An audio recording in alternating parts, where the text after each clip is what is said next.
Ibu Waromi. Suami saya Waromi, jadi harus ada Waromi di belakang. Saya orang Biak, tapi tidak lahir di Biak dan tidak besar di Biak. Jadi jangan tanya bahasa Biak saya tidak mengerti.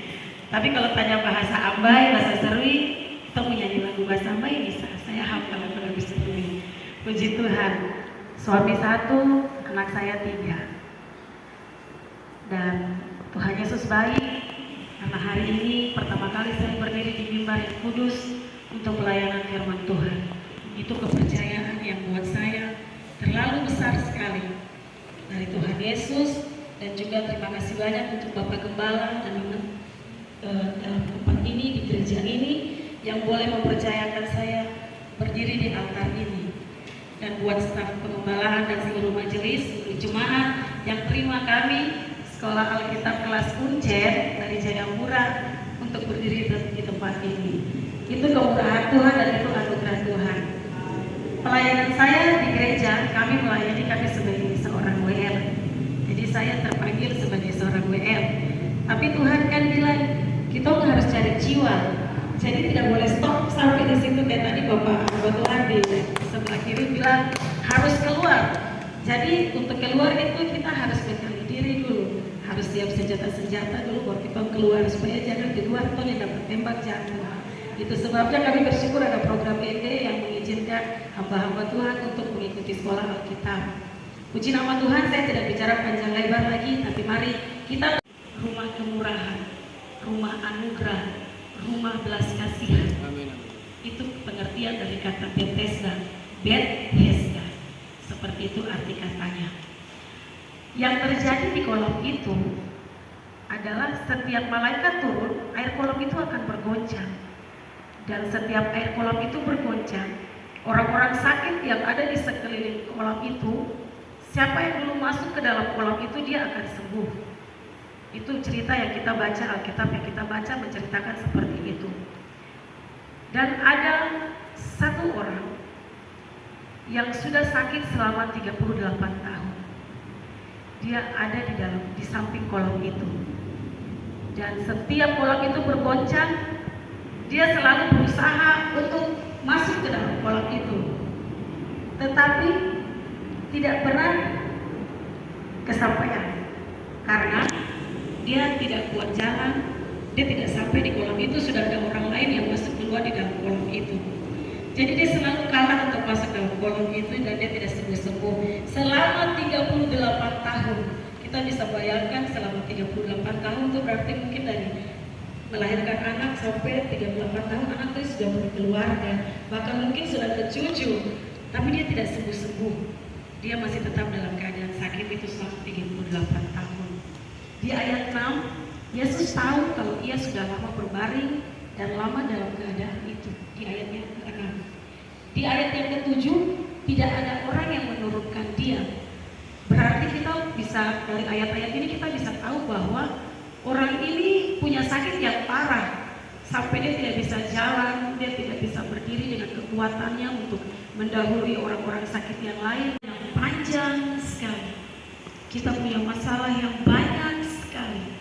Ada hal-hal yang kita doakan bertahun-tahun, tapi Tuhan kayaknya tidak jawab-jawab. Saya punya doa lama sekali. Haleluya. Mungkin ada yang bergumul dengan suami yang masih mabuk-mabukan, ada yang bergumul dengan istri yang tidak setia, atau mungkin ada yang bergumul dengan anak-anak yang tidak pernah datang menginjak pintu gereja ini. Banyak sekali pergumulan yang kita alami, dan itu sebenarnya penyakit. Masalah-masalah kita hadapi itu penyakit itu. Jadi kita bicara penyakit bukan bicara tentang sakit diabetes, kolesterol, asam urat, tidak.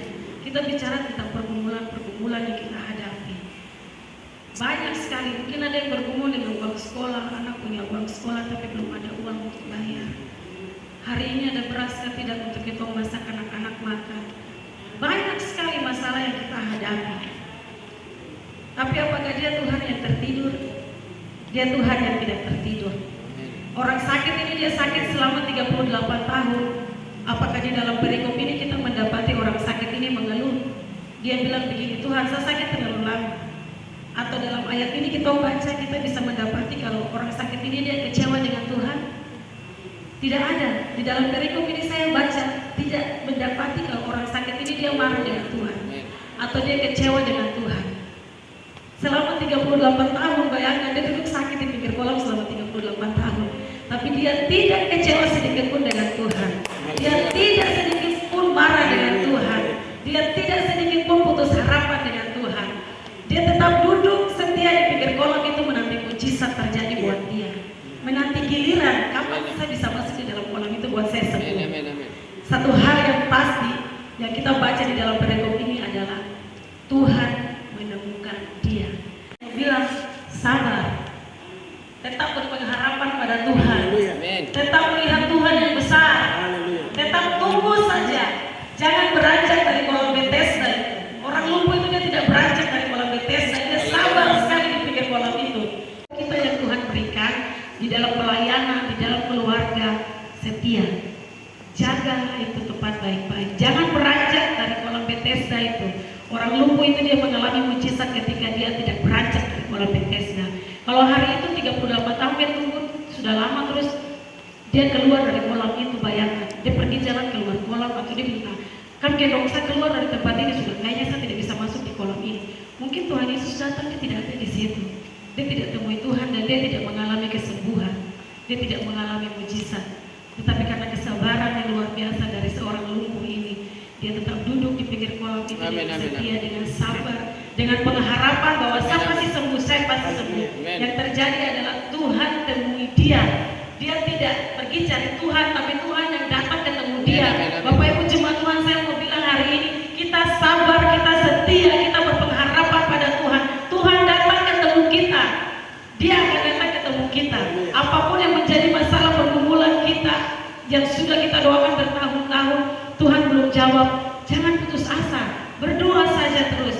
Tuhan tetap akan jawab doa kita, kalau itu yang terbaik bagi kita. Sekali lagi, tidak semua yang kita doakan Tuhan akan jawab. Dia sudah saya kasih tahu ini, sabar dulu, karena kadang Tuhan, bukan kadang, Tuhan selalu tahu yang terbaik bagi kita. Dia tahu yang terbaik, dia tahu yang tepat untuk kita. Tuhan hebat. Salah satu kesaksian yang kalau Tuhan bisa tolong Nabi Elia, dia bisa kasih makan dengan burung gagak. Tuhan suruh burung gagak bawa daging, kasih makan Nabi Elia. Padahal gagak itu dia hewan pemakan daging. Seharusnya waktu daging ada di dia punya tangan itu harusnya habis. Tapi Tuhan pakai burung gagak bawa daging itu kasih Nabi Elia. Kalau Tuhan bisa tolong bangsa Israel keluar dengan tiang awan tiang api, Tuhan tuntun sampai masuk tanah Kanaan.